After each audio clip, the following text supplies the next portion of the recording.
Hey, greetings, salutations, and welcome everyone to Making Sales Social Live, brought to you by Social Sales Link.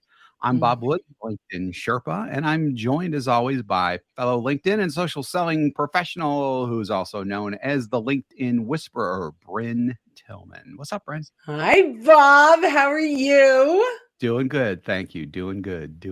So let's gonna get right into it. Welcome to Making Sales Social Live, as we share LinkedIn and social selling training, strategies, and tips that will have an immediate impact on your business. Join Bryn Tillman and me, Bob Woods, every week. Making Sales Social Live. This is the recorded version of our weekly Making Sales Social Live show. Many salespeople, I think, equate creating content for LinkedIn with something physically painful happening to them personally.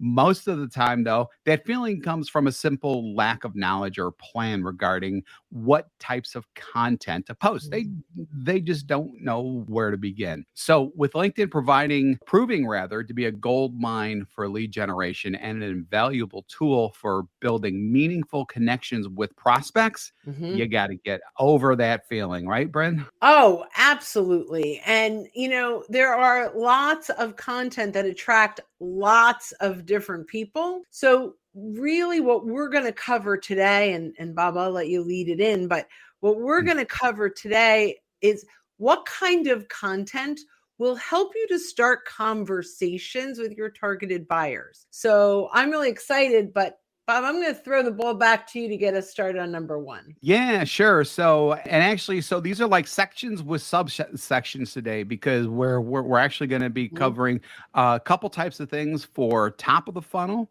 and then a couple of things for mid to late funnel, and then even one for post sale, so that you can get more and more sales out of. Yes, exactly. So let's start at the top with the top of the funnel. And the first one's going to be, content that just generates a need within your audience of people who you want to talk to. Let's talk about like content before the need. So Right. I love, what is happening before they need us? Where Right. are they? So for us, there are a few things that are happening before they need us. Maybe they had sales training and then we might be next, right? Let's say you are a CRM salesperson. They may have hired their first salesperson or their second salesperson, and now they need a CRM. So what is happening one step before they need you? The reason that this is important, knowing this, and most of this is going to be curation, some could be original, but the reason this is so important really comes down to the fact that if we're engaging everyone when they need us, they're already shopping. When we really start engaging them and connecting with them prior to their knowledge that they need us, number one, we can help build the story and be the influencer during that journey instead of late in the journey, late in the buyer process. We can also, we're engaging them before they even know they may need our solution. So we can really be part of that journey and helping them. Yeah. So the before they need us, I think, is critical to engaging them at the top of the funnel. Very tippy top of the funnel, especially when you consider that old statistic. I forget where it comes from, but it was something like 68% of the people will buy from the person who was there to provide insight first. 74%. So it's a corporate vision stat. Corporate vision, that's right. Yes. It's a corporate vision stat. And if I'm quoting as close as I can remember, 74% of buyers choose the sales rep or company that was first to add value and insight. So that's a perfect example of why early in their process, even earlier than we think about, we should be on their radar. Exactly. So the second part of that tippy top of the funnel is once you get to the before the need stuff, creating curiosity and getting prospects to think differently about their current situation, which quite frankly is what sales is all about in general. But I mean, but to create content around that so that you're not necessarily involved in that thought process, but then they will want to reach out to you because again, you are providing insights into it. So I love this, right? Really good content that is designed to start sales conversations comes down to a lot of this concept of that it needs to create curiosity, gets them thinking differently about their current situation. So those are 3 elements. Sometimes we'll have 5 in that, like resonate with your buyer, create curiosity, teach them something new that gets them thinking differently about their current situation and creates a compelling moment, right? So why is this so important? Well, number one, actually, let me just back up for a second. This is not the formula for all content. Right. This is the formula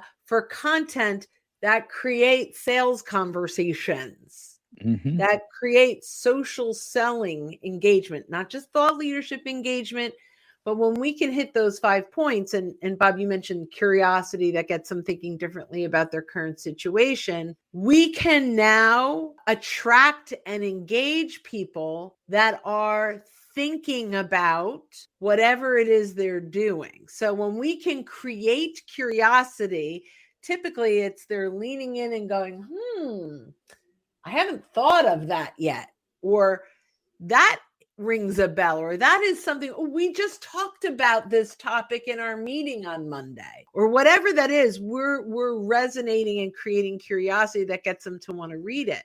When they're reading it, the resource that we are is getting them to learn something new, maybe a way to do something or a way they shouldn't be doing something, that gets them to think differently about the way they're doing business today. This, although is really at its core positioned to be a resource, it also is planting seeds in the minds of our prospects that there might be a better way. And so, right. So then when we do that, we're teaching them something new that's getting them thinking differently about their current situation. This will get them to respond. And if we can't get them, we need that call to action, that compelling moment to convert them from a lurker to engager so that we can start the conversation. Really important. I know I ranted a little bit about that, Bob, but I think that's really important. Yeah, it definitely is, especially because once you get people into that process, I find that they open up their minds more and they're open to possibilities. And that's ultimately what we want them to be feeling. And hopefully one of the possibilities is what you want to talk to them about having to do with your product or service. Yeah, that you can solve that problem. But the interesting thing about the content is we're not talking about how we solve the problem, right? We're talking about the challenge. We're talking about new ways to think of things. And then we have a compelling, whether it's to connect, set up a conversation around more of those insights that lead to our solution. So that's perfect. Next, please. We're getting into mid to late funnel content now. So the next example that we have is social proof. So that's basically going to come from the big one is case studies. They don't necessarily need to be formal case studies, although if you have formal case studies, that's fine as well. But this is where you can prove that you are who you say you are and that you could do what it is that you claim that you do. So I love this, right? Case studies too early in the sales process feels pitchy. Case studies after you've qualified them and they have shown interest is perfect. So as Bob said, this is not the top of the funnel now. This is the nurturing of after first or second conversations. Now, case studies, case stories, testimonials, recommendations, video testimonials, all of these fall under kind of this category in the middle of the funnel. Now, be careful that we're not sharing a ton of case studies on our newsfeed, because the newsfeed is typically for the top of the funnel. So where can we share these case studies? Number one, on your profile is a fantastic place. If they got there, they're exploring. Sure. Number one. Obviously, I would share this on your website. But one of the best places that I love to share this is in the inbox of people in a follow-up. Maybe if you use something like Dub or any of the video messaging, Vidyard. What's the Zoom Info? Not Zoom Info. No. What does Gunner use? It's so good, and I'm blocking what it is. And me too. We'll find it. Gunner, if you're listening, stick a chat in.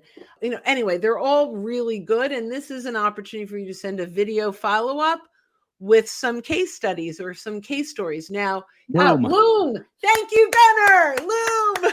Gunner. I love it. So Loom.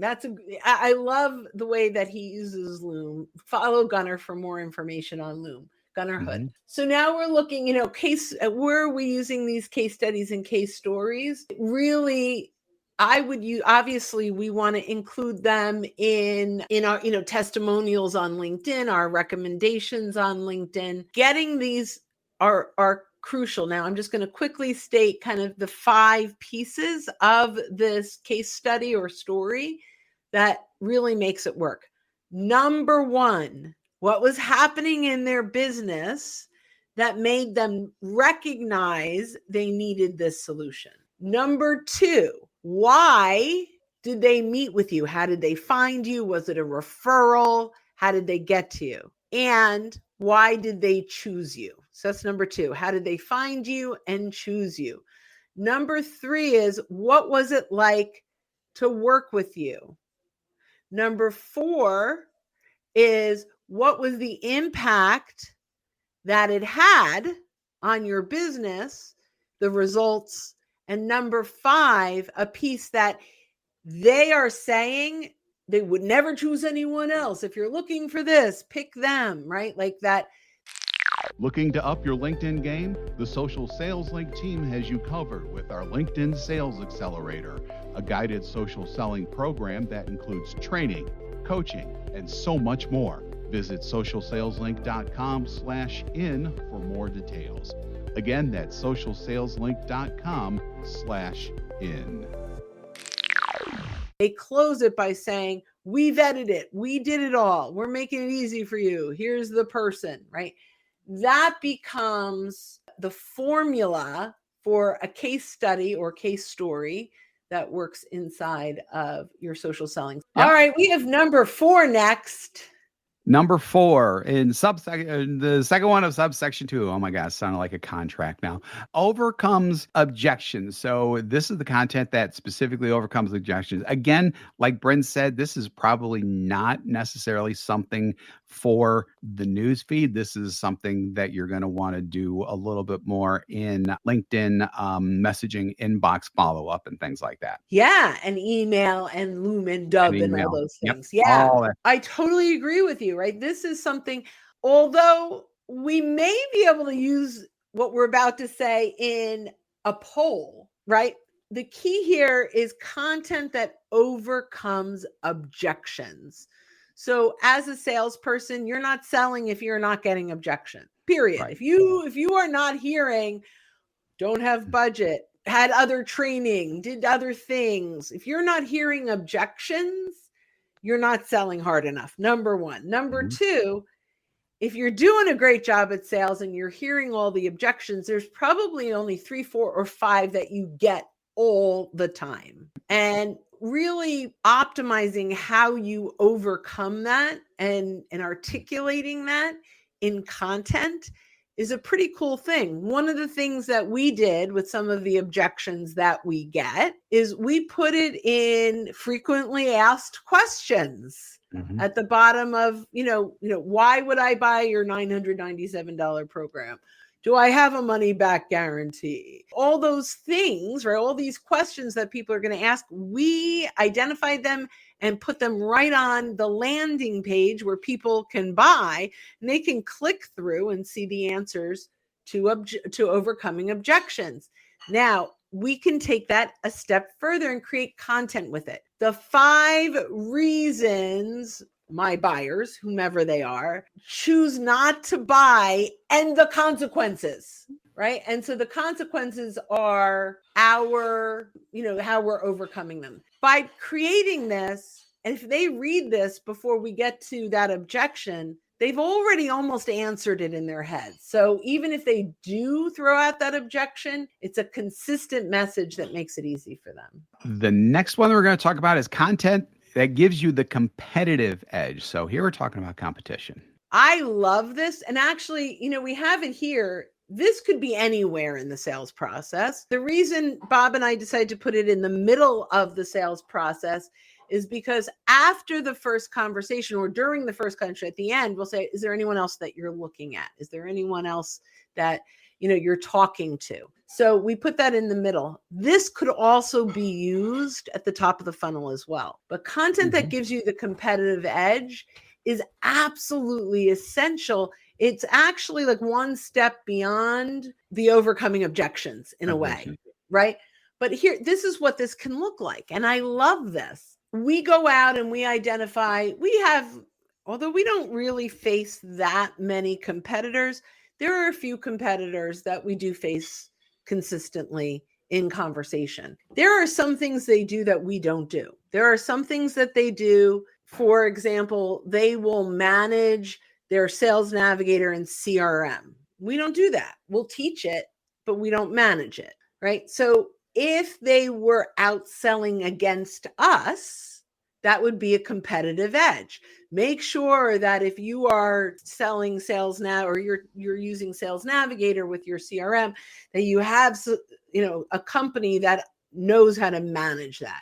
That would give them an edge over us. Our edge typically is, how do you start conversations without being salesy? Because most of the other companies, not all, and we have a lot of friendly competition, not really competition because we all have different outlets, are really good at the relationship building side, but we're anti-automation.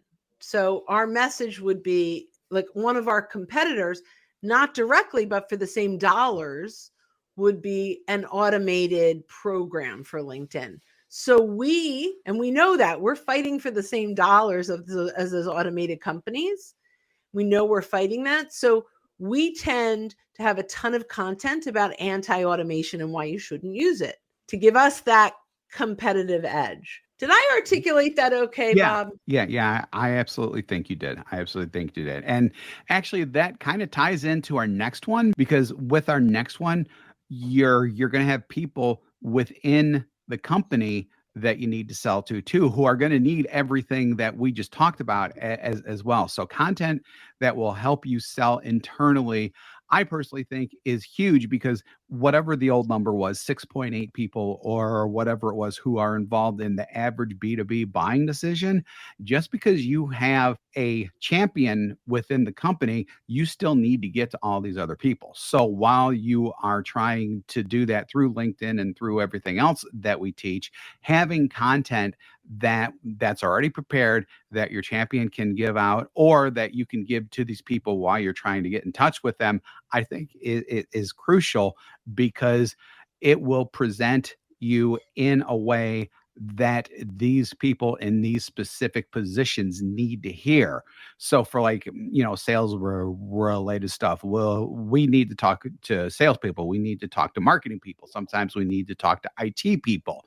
All of these different parties within the company have different concerns about talking to you. So when you develop the content targeted at these people that will hopefully at least come close to answering the questions that they have specific to their concerns about your product, is fantastic, I think. Bob, I could not agree with you more. I think that this is a challenge for a lot of salespeople. one of the things on LinkedIn that we can do is we can buyer map and see as close as we can all of those decision makers and influencers based on title that we think we should have a conversation with before the sale, because from our experience, these are the titles of the influencers. So what you're saying is crucial. Often we can say to our champion, hey, typically these people, we meet with them before, but you can't control it and you can't backdoor your champion while you're in the sales process.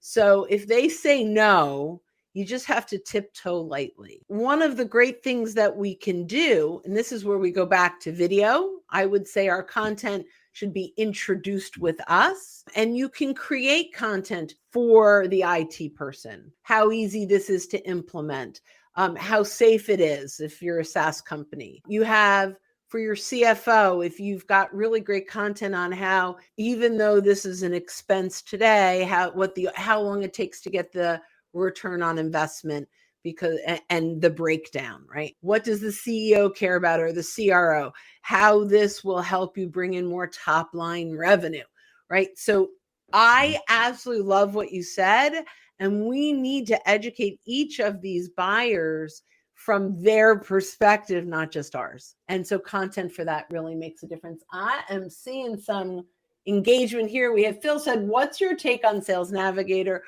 You know what? I love this question. We'll come back to that at the end for sure. And then if Gunnar says, if sales professionals are truly actively listening to their prospective clients, they will have an unlimited list of future content, and it will be content that prospects want to consume. I love that.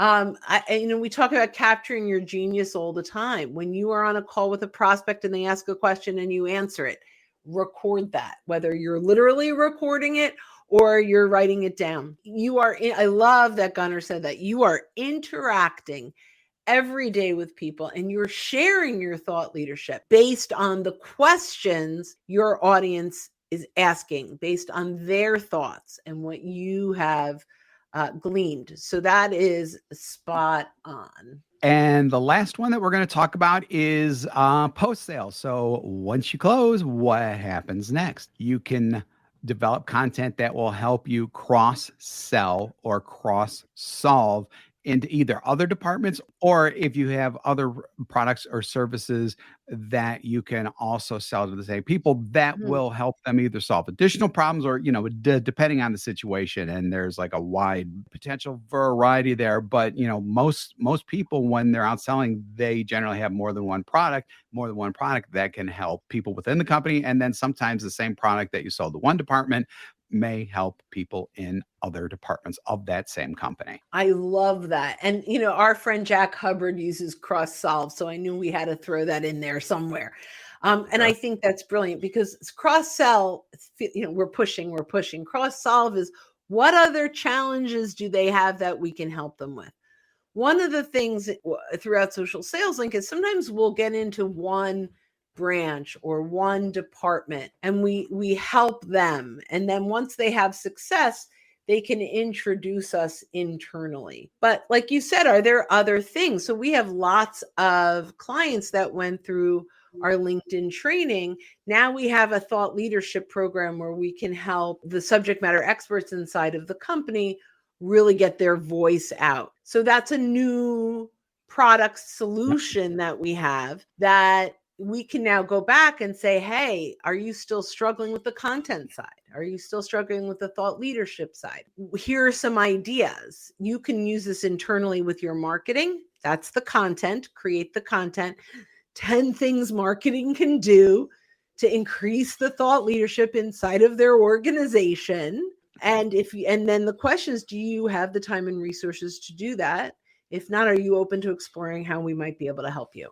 Right. And so if you start with, rather than telling them how you can help them, provide the insights, provide the value, good enough that they can do it without you. And there's such a controversy in the world about this. Don't give away free consultation. The bottom line in today's world, now even with ChatGPT, anyone can do anything at any time. The reason they'll hire you is your perspective and their lack of time and resources to do it. So at this point, it's really important. The content that helps you cross solve is education that leads to your new product or service. Absolutely, 100%. And it's kind of amazing that when I'm on social, no matter where I'm at anymore, people talk about content, and they're now using that word content to address so many different things, but it's all ultimately about information that people consume. So content is becoming more and more accepted all of the time, it seems like. So, if you're not using content yourself, we've given you 7 different areas to use content that will help you with your sales efforts, because I really do believe that people are expecting more content and they want more content, because content can be consumed. And when you do it right, especially the way that we're talking about, can be shared. That's what happens when you consume too much content too quickly. Exactly. Sorry. Anyway. Yeah, dad joke. Thanks again for joining us on Making Sales Social Live. If you're with us live on LinkedIn, YouTube, Facebook, or Twitter right now, we do this every week, so keep an eye out for our live sessions. If you're listening to us on our podcast, if you haven't subscribed already, go ahead and hit that subscribe or follow button so you'll have access to all of our current shows and when new ones drop. If you'd like more information on our podcast, it's at socialsaleslink.com/podcast. Now, we do 2 shows weekly, this one and our Making Sales Social interview series, where we talk with leaders and experts in sales, marketing, business, and many, many more areas. So when you're out and about this week or any week, be sure to make your sales social. Thanks, everybody. Have a great day. Bye-bye. Don't miss an episode. Visit socialsaleslink.com/podcast. Leave a review down below. Tell us what you think, what you learned, and what you want to hear from us next. Register for free resources at linkedinlibrary.com. You can also listen to us on Apple Podcasts, Spotify, Stitcher, and Google Play. Visit our website, socialsaleslink.com, for more information.